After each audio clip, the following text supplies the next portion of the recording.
Hello everybody and welcome back to the Movie Blues. I am once again your host, DS Lyons, and today on the show, we're going to be looking at the 1977 film, The Last Dinosaur. Do you intend to kill that animal? No, I don't intend to kill that animal.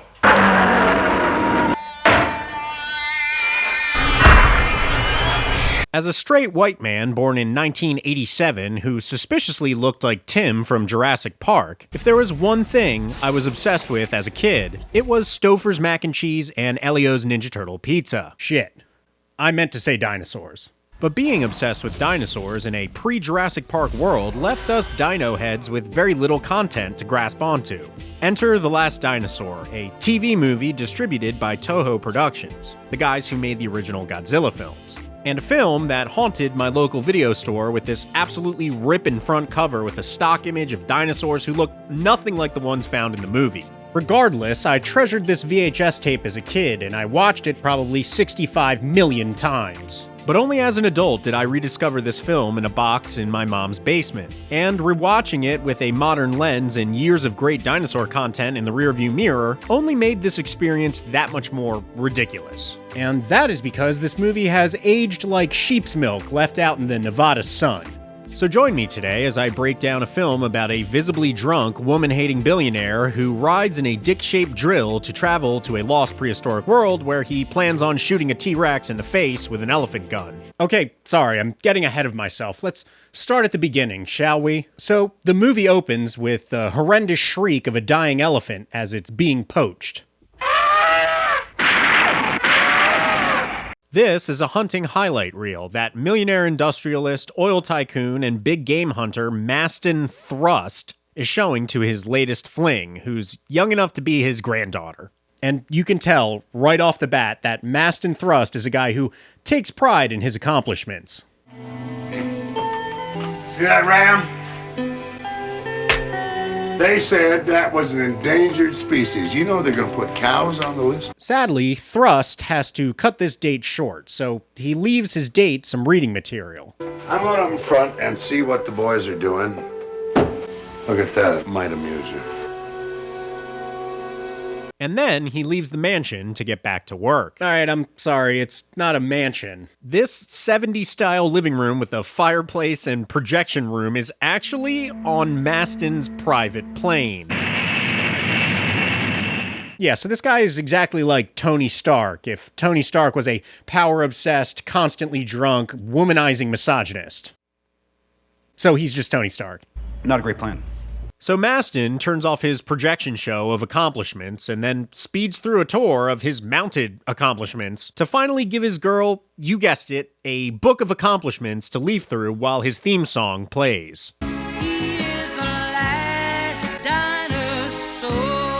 And I do mean theme song, because the song, called The Last Dinosaur, plays throughout the movie over and over again. And the lyrics are all about how Mastin is the last of his kind, and he's really the last dinosaur. His time has passed, there are no more. It's like The Walking Dead, where truly The Walking Dead was us all along, but instead it's a James Bond-style 70s theme song with lyrics that basically amount to praising Mastin Thrust's selfish rudeness, hatred of women, and psychotic tendencies as a mere anachronism of a finer time. Bro is a fossil. You heard? Mastin's plane lands, and we get to watch him get rid of his latest lover. And this dude's attitude towards women is simply breathtaking. Sorry, sugar. End of the line. This guy gives absolutely zero fucks. Here's a ticket back to wherever that was that I found you. Portland. Portland? But at least he's courteous enough to leave his date with a parting trophy of her own. A token of my appreciation. What's this? That's a solid gold bullet. What am I supposed to do with this? Well, if times get really tough, you can bite on it. Excuse me. I've spent like 30 years thinking about and trying to kind of decrypt this line, and I still don't really know what it means, but it can't be anything good. You can bite on it. Excuse me. Anyway, Mastin heads off to his headquarters at Thrust Industries. Good lord. Where he is informed of his next expedition, and it's gonna be something big. All they know is that it's some kind of an expedition that's bigger than the moonwalk. This is where we meet war photographer Francesca Banks, aka Frankie, played by living wax sculpture Joan Van Ark, as she attempts to do an interview with Maston. But Maston Thrust isn't aware that in 1977, women are allowed to have jobs, so he mistakes her for another 2-bit expedition skank. Well, sugar, I'm not going to have time for you this trip. Give Barney your phone number, and I'll try and catch you the next time around. What the hell is the matter with you? Maston meets with 2 of his chief scientists, one of which informs Maston that they've detected a dinosaur in a mysterious part of the world. And so we've reached the first time that Maston is made to promise his staff that if he ever embarks on this expedition, he promises not to just straight up shoot the dinosaur for sport. I've told you all along. I've seen those mounted animals that march like herds around your game room walls. You have my word. And so the press conference to announce the expedition gets underway. Oh, and by the way, if you find a stinky old ornery drunk man screaming at people triggering, you might want to turn this movie off now. Now let him talk! Chuck? Maston explains that they've been using a manned polar drill to search for oil under the polar ice caps. Like that thing from the movie The Core, except here it's called the Thrust Polar Borer. And it looks like Bender from Futurama's Wang. We've been using a manned laser drill. Anyway, one of his thrust machines broke through a volcano basin under an ice cap and discovered a prehistoric world by accident. And this handsome fellow was the only surviving scientist. People are, of course, shocked to hear about this, but thankfully Maston is there to help cool the crowd. An enormous animal. They were gone. What do you mean gone? The chief scientist, Chuck, explains that his crew broke through the ice into a preserved prehistoric world, and then immediately encountered a Tyrannosaurus Rex. And then Maston Thrust, who clearly doesn't have any anger issues whatsoever, makes his intentions perfectly clear. Now, we are going to find that animal. I mean, seriously, what is this guy so mad at? And just for those keeping count at home, here is our second promise in 5 minutes from Thrust that he won't kill the dinosaur. Do you intend to kill that animal? No, I don't intend to kill that animal. I did not have sexual relations with that woman. So Maston is announcing his expedition team, which consists of his lead scientist, Kawamoto, the survivor of the last expedition, Chuck, a member of the press corps, and, one rather large addition to the crew. Bunta! I know he's tall, but like, Jesus Christ, this crowd reaction just does not sit well with me whatsoever. On his way out of the conference, Maston is once again acting totally normally. One more question. Get away from me! I gotta get some sleep. And it's in this mess where he meets Frankie again, who has been chosen as the press representative to join Maston's expedition. And Maston reacts to this DEI hire about as well as you would expect. No woman going on this trip.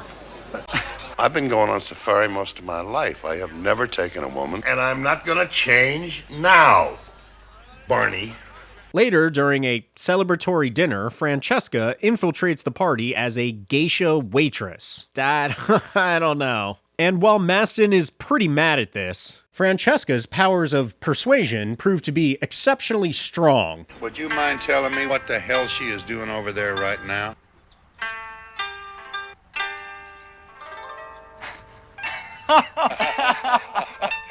This leads to a conversation where Maston comes off like a befuddled drunk grandfather.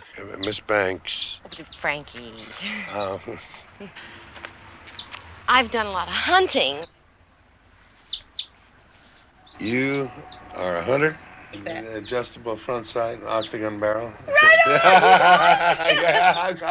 I honestly don't think that the actor who plays Maston had his lines memorized whatsoever, if there were any to begin with. And the pauses and breaks in the dialogue here are like soul-shreddingly awkward and bizarre. I had a lot on my mind, but there was still no excuse for me being that rude. And as we all know, nothing gets a man hotter under the collar than a W.C. Fields impression.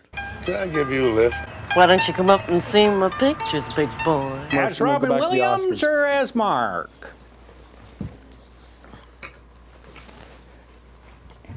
Now that is W.C. Fields, right? Right. 3 seconds later, and Mastin is in Frankie's hotel room, and it's looking like he's probably gonna get laid. And I keep wondering what your mouth would taste like.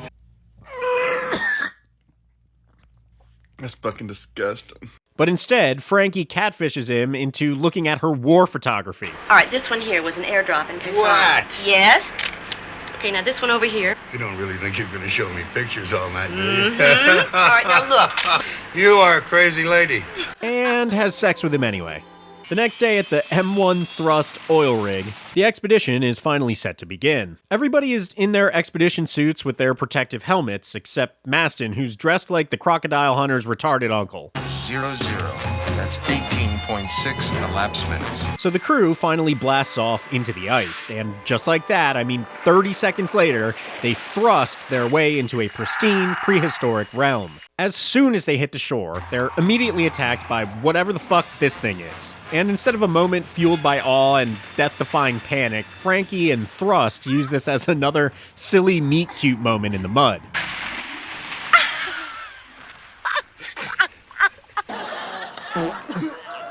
And yes, it's time to get your scorecards out at home, because for the third time, Mastin Thrust promises not to kill the Tyrannosaurus Rex. I thought we weren't taking any weapons on the hunt. But this time he adds just a couple little caveats. I didn't say we weren't taking any weapons. I said the animal would not be hunted. But if we get in a jam... So the team tracks the T-Rex's footprints through some treacherous terrain, but it turns out that they're not the only ones doing the tracking. In the next scene, Bunta climbs a tree to look for the T-Rex, who somehow just silently appears 2 feet away from him. And so Mastin Thrust finally comes head-to-head with his white whale, the Tyrannosaurus Rex, for the first time, and you would not believe the way he reacts. You could not have seen this coming. It almost got him! Mastin, wait! Don't shoot! So that was a fucking lie. They try running away, and they're pretty successful because, according to this movie... How fast can that thing move? An estimated 4 miles an hour? I don't know, 4 miles per hour is as fast as a normal runner. T-Rex ran between 15 and 20-ish miles an hour. But fucking anyway. Stop it here. Stop it. I will kill it. Thankfully, fate intervenes. The damn thing is jammed. This leaves only Bunta to fight the great beast with his cultural weapon of choice. And man, he hits this thing in the ribs with a spear like Jesus on the cross, baby! And so the monster retreats in agony and confusion. After the dust settles, it's up to Chuck to confront Mastin about trying to whack the dinosaur as soon as he saw him. And this leads to one of my favorite lines in any movie, one of my favorite line deliveries, surely, of all time. This is this movie's Lisa, You're Tearing Me Apart. Except this is better because there's a fucking dinosaur in this movie. You swore to all of us that we were not going to harm the dinosaur. We were only supposed to take film and study it. You ding-dong! We were about to get killed over there! Incredible. Fucking poetry. You intended to kill that dinosaur all along. Bro, come on, no shit. Look at Mastin Thrust. Does he look like a guy who is not on a hunt? And just for shits and giggles, even after he tried to kill this dinosaur immediately, Mastin promises for the 4th time not to kill the T-Rex. Maybe I did lose my temper over there. I gave Dr. Kawamoto my word, and I will keep it. Which is awfully convenient, because in the next scene, Dr. Kawamoto is eaten by said T-Rex. He's stomped on by the T-Rex. I have no idea why a T-Rex would sneak up on someone and then stomp on them and then not consume them for sustenance. But I don't know, maybe this dinosaur is a secret pescatarian. Adding to the generally weird behavior of this wild animal is the next scene, where the T-Rex attacks the unmanned polar borer because, I don't know, it kind of looks like a robot's dick or whatever. Anywho, there's some really awesome dinosaur fighting here, which doubled as a nice break for me having to take copious notes on how stupid this movie is. Although, here we are, and I'm writing notes about not taking notes, so I fucked up my own fun anyway. The crew finds Kawamoto's camp destroyed. And you guessed it, this is finally the justification this psycho has been looking for all along to go on a dino-killing spree. I will hunt that thing down, and I will kill it. I will not leave here until I have destroyed that thing. Time begins to fly on the island, and I say that because we cut straight to the team using handmade weapons to fight off the locals for a rabbit. And wouldn't you know it, it turns out that Mast and Thrust is kind of acting like the monolith to the monkeys from 2001: A Space Odyssey. All carrying pointed sticks. Probably on rocks imitating our spears. They're learning. In this world gone mad, we won't spank the monkey will spank us. Since the crew can't secure any game themselves, tensions are rising as people begin to starve.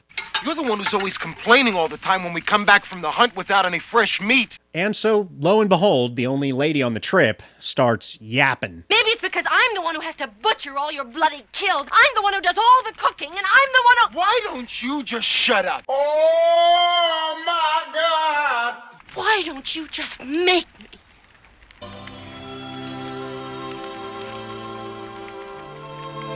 Wait, what? Oh my god, alright, I fucking give up, whatever. So the next day rolls around, and Maston, after making a homemade crossbow, decides it's time to fuck the locals up.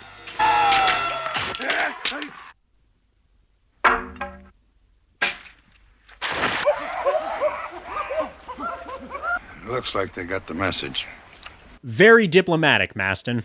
As they travel across this forbidden land to the polar ice cap area, the team realizes they've been followed by a curious guest. They bring her back to camp, and she begins helping the team cook a chicken, which leads to an extremely bizarre game of, like, catch the chicken? There!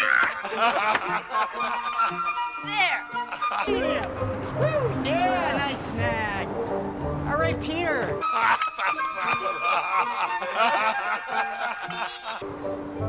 Here we go, Mark. Come on. A few moments later.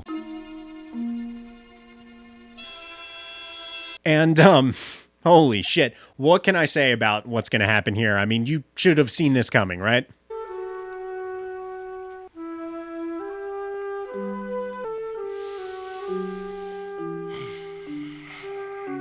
No. Oh my god, no. Holy shit, thankfully the dinosaur shows back up. And so, I guess the plan here is to, like, lasso the dinosaur. I don't know. I'm not a hunter. Oh, yeah. Okay, yeah, that's the plan. This is wild. Alright, they lead him down a hill with a boulder tied to his tail. And yeah, they've got the boy trapped. And, the boulder rolls down the hill and just cartoon pulls the T-Rex away. Incredible work, team. And so, once again, Ahab states his intentions to kill his white whale with many different crazy hand gestures. It will not leave us alone. It will continue to plague us until we are chewed. I'm acting with my hands. And swallowed and dissolved. This is acting. And I am not ready for that. And so the boys are off to hunt once again. Get out of my way, now! Finally, the crew starts building a catapult because... the only thing that will stop an animal that size is a missile! And so the team builds a homemade missile. Lock! As they wait for the dino, Chuck goes exploring, and wouldn't you know it, he finds the thrust dick missile. And boy oh boy is he psyched to find his ride home. I found it! Well, come on, what are we waiting for? Let's go, let's get packed! But Maston has other plans. Other psychotic plans. Now! First, we get the dinosaur. Then we talk about leaving. Oh, come on, guys. I mean, let him have his dinosaur. Look at his little face. Look at his face. Somehow, Charlie used a goddamn stick to push the thrust polar borer into the water at last. It's looking like the team has finally found their way home, except Maston, who's going down in a blaze of glory. And so Frankie goes to Mastin's camp to try to convince him to leave with her. I told you to stay the hell away from me! I want you to come back with us. But Thrust has a counter proposal. I got a better idea. You stay here with me. I like that idea. Adam and Eve. Oh, we could make love. Oh shit, it's the Last Dinosaur!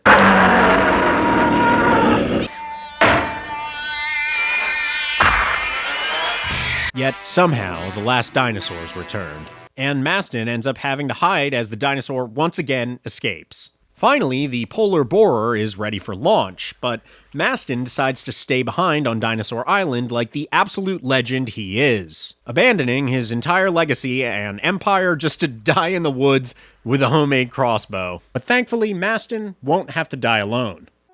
Oh my god, ew, this is not how we're ending this, are we? I mean, okay, alright, this is how we're ending this. Mastin's final hunt isn't a dinosaur, but an underage Neanderthal. Fantastic. So glad this was the end. I mean, why just end the movie with Mastin Thrust killing a dinosaur when we can just pan away after suggesting that he's got a concubine? Extremely wholesome. Good job, everybody. And that is it, good people. That is the utter masterpiece that is 1977's The Last Dinosaur. If you want to learn more about this movie, check out the link to a podcast I did on this movie back a few years ago on the Movie Blues podcast, where I actually interviewed the main actress of the film, Joan Van Ark, about her experience making this fantastic piece of shit. This is a movie that is part of a bygone era of shit movies starring machismo men who are vaguely trying to be James Bond and hooking up with women who could be their great-granddaughters. I personally long for a time that we could go back to of simplicity and grace like this, but as for now, we will only have anachronistic DVDs like The Last Dinosaur to explore when we are feeling like getting fucking prehistoric.